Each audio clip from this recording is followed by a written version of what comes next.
سورہ یاسین کے فضائل۔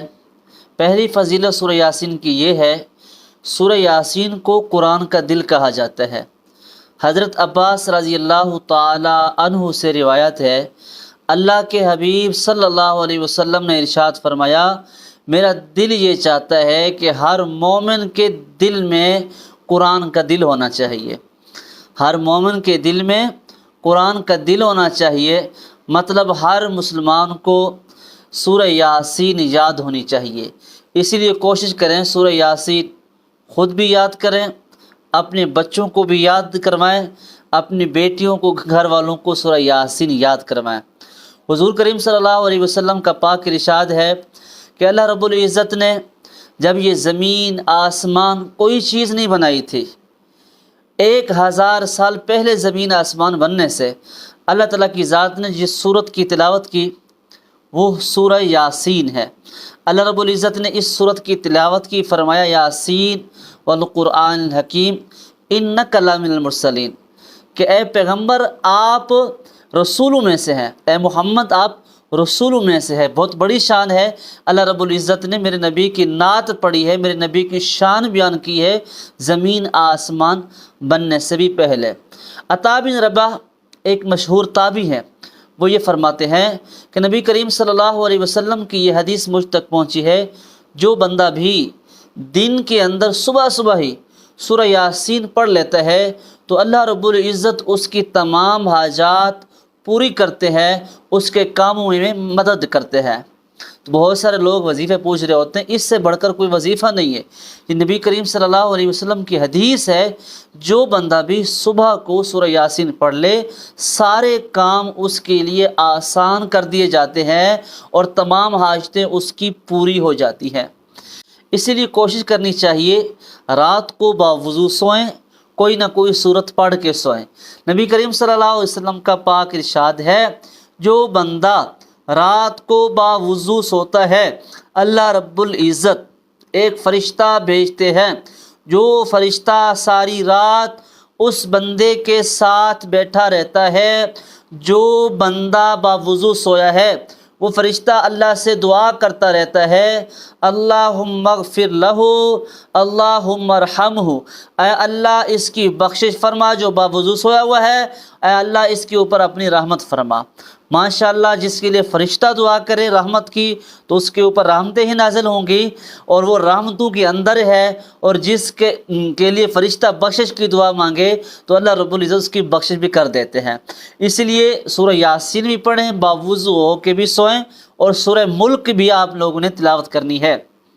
ایک اور حدیث میں آتا ہے، نبی کریم صلی اللہ علیہ وسلم کا پاک ارشاد ہے کہ اپنے قریب المرگ لوگ، مطلب وہ لوگ جو آخری وقت میں ہوں، آخری سانسوں میں ہوں، موت کی مشکلات میں ہوں، سکرات میں ہوں، کیونکہ آپ جانتے ہیں سکرات کا وقت بہت مشکل ہوتا ہے، اس وقت آپ لوگوں نے سورہ یاسین پڑھنی ہے۔ یہ نبی کریم صلی اللہ علیہ وسلم کی حدیث ہے کہ جو بندہ قریب المرگ یعنی سکرات والے لوگوں کے پاس سورہ یاسین پڑھے گا تو ان کے لیے موت کے لیے آسانی ہوتی ہے، مطلب ان کی سانس جو رکی ہوئی ہے، جو اٹکی ہوئی ہے، جو مشکلات میں، جو سکرات میں ہیں، اس وقت یہ سورہ یاسین ان کے لیے آسانی کرتی ہے، ان کی سانس نکل جاتی ہے، مطلب وہ آسانی سے فوت ہو جاتے ہیں۔ بہت بڑی فضیلت ہے، جو بندہ سورہ یاسین کو رات کو پڑھتا ہے اس کی بخشش کر دی جاتی ہے، جو بندہ دن کو پڑھتا ہے تو سورہ یاسین اس کے لیے آسانیاں کرتی ہے۔ جو بندہ سورہ یاسین کو 10 مرتبہ پڑھتا ہے، کتنے مرتبہ؟ 10 مرتبہ جو بندہ سورہ یاسین کو پڑھے گا اللہ رب العزت اس کے لیے 10 قرآن مجید کا ثواب لکھتے ہیں۔ کتنا بھائی؟ 10 قرآن مجید کا اللہ رب العزت ثواب لکھتے ہیں۔ اسی لیے سورہ یاسین کا معمول بنائیں، سورہ یاسین کو 10 مرتبہ اگر آپ پڑھیں گے تو آپ کو پورے قرآن مجید کا ثواب ملے گا۔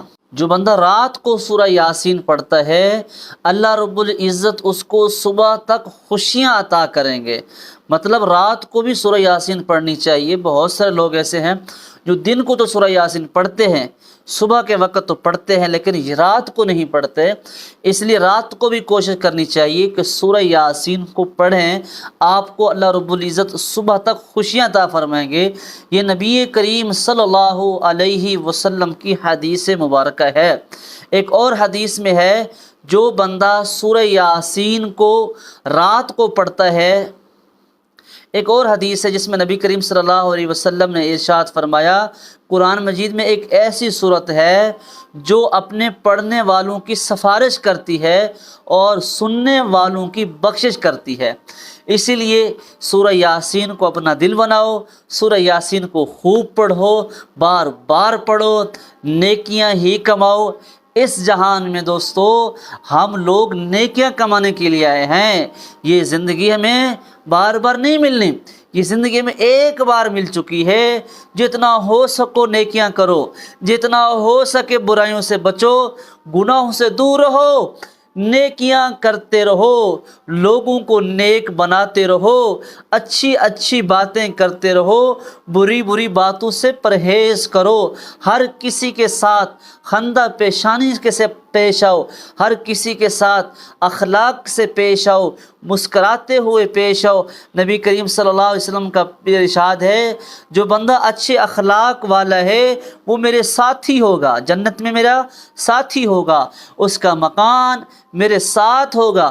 نبی صلی اللہ علیہ وسلم کا پاک ارشاد ہے، کل قیامت کے دن جس کے سب سے وزنی اعمال ہوں گے، جس کا پلڑا بھاری ہوگا، زیادہ نیکیاں لے کے آئے گا، وہ بندہ ہوگا جو اچھے اخلاق والا ہے۔ اچھے اخلاق والا ہی بندہ اچھا ہے۔ جب وہ اس دنیا سے چلا جاتا ہے، لوگ اس کی مرنے کے بعد بھی تعریفیں کرتے رہتے ہیں، بازاروں میں، محفلوں میں، مسجدوں میں اور مجمعوں کے اندر اس کی تعریفیں ہوتی رہتی ہیں۔ تو اس لیے میرے دوستو، اس دنیا کے اندر روشنی چھوڑ جاؤ۔ روشنی یہ ہے کہ لوگوں کو نیک بناؤ، لوگوں کے اندر دعوت تبلیغ عام کرو، لوگوں کو اپنا بناؤ، لوگوں کو دین کی طرف راغب کر کے جاؤ۔ اللہ کی قسم ہے، وہ لوگ نیکیاں کرتے رہیں گے، آپ کی قبر پر رحمتیں برستی رہیں گی، وہ لوگ تسبیحیں پڑھتے رہیں گے، عبادتیں کرتے رہیں گے، نمازیں پڑھتے رہیں گے، آپ کے نامہ اعمال کے اندر بھی ثواب لکھا جائے گا۔ نبی صلی اللہ علیہ وسلم کا پاک ارشاد ہے، جو بندہ صدقہ جاریہ چھوڑ جاتا ہے، کسی کو نیکی کی دعوت دے جاتا ہے، اس کے حساب میں بھی نیکیاں لکھی جاتی ہے، اس کا رجسٹر بند نہیں ہوتا۔ جو بندہ دوسروں کو نیکی کی طرف لے کے جاتا ہے اور وہ آپ تو چلا جاتا ہے، لیکن اس کے پلڑے میں بھی، اس کے رجسٹر میں بھی نیکیاں لکھی جاتی ہیں۔ ماشاءاللہ، سبحان اللہ۔ اسی لیے مسکراتے ہوئے پھول بنو، روشنی بنو لوگوں کے لیے۔ اللہ رب العزت آپ کا حامی و ناصر ہو۔ جزاک اللہ خیرا کثیرا۔ اچھا سا آپ لوگوں نے ہمارے ویڈیو کے نیچے کمنٹ کر دینا ہے، اور اس کے بعد آپ نے ہماری ویڈیو کو لائک بھی کرنا ہے۔ اچھی باتیں سننے کے لیے چینل کو سبسکرائب کرنا ہے۔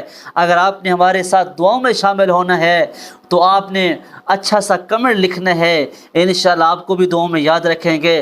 اے کریم و رحیم اللہ، اس ویڈیو کے اندر جتنے بھی لوگ شامل حال رہے، ہماری ویڈیو کو دیکھتے رہے، اور اے کریم و رحیم اللہ، جن لوگوں نے ویڈیو نہیں بھی دیکھی، اے اللہ ان کو بھی بخشش عطا فرما۔ جو لوگ جہاں جہاں ہیں، جس حال میں ہیں، پریشانی کے اندر مبتلا ہیں، اے کریم و رحیم اللہ سب کے گناہوں کو معاف فرما۔ اے اللہ تو حاجات کو قبول کرنے والا ہے، حاجات کو پوری کرنے والا ہے، اور اے اللہ جو لوگ محتاج ہیں ان کی حاجتیں پوری کر۔ اے اللہ جو لوگ قرضوں کے اندر مبتلا ہیں، اے اللہ ان کے لیے آسانی عطا فرما۔ یا اللہ، ایک میرا دوست ہے، بس وہ میرا دوست ایسا ہے کہ اس نے میری ویڈیو کے نیچے کوئی کمنٹ لکھا ہے کہ میں ملیشیا میں رہتا ہوں، کہ میرے لیے دعا کر دینا کہ مجھے کام نہیں مل رہا۔ اے اللہ، اے کریم و رحیم اللہ، اے پیارے اللہ، اے سونے اللہ، اس کے لیے آسانیاں فرما۔ اے اللہ جو لوگ ویڈیو کے نیچے کمنٹ لکھتے رہتے ہیں، اے اللہ ان سب کے لیے آسانیاں فرما۔ اے اللہ سارے عالم کے انسانوں کے لیے آسانیاں فرما۔ اے اللہ سارے لوگوں کو بخش دے جو مسلمان ہیں، یا اللہ جو کافر ہیں ان کو ہدایت نصیب فرما۔ اے اللہ نیک بنا، نیکی کے کے کاموں پر لا۔ اے اللہ ہم گناہوں سے توبہ مانگتے ہیں، معافی چاہتے ہیں، تیرے پاس آتے ہیں۔ اے اللہ اپنا بنا لیجئے، کبیرہ گناہ صغیرہ گناہ معاف فرما دیجئے۔ اے کریم و رحیم اللہ ہمیشہ کے لیے راضی ہو جا، پھر ناراض نہ ہونا۔ آمین ثم آمین۔ صلی اللہ تعالی علی خیر خلقہ محمد و آلہ وصحبہ اجمعین برحمتک یا ارحم الراحمین۔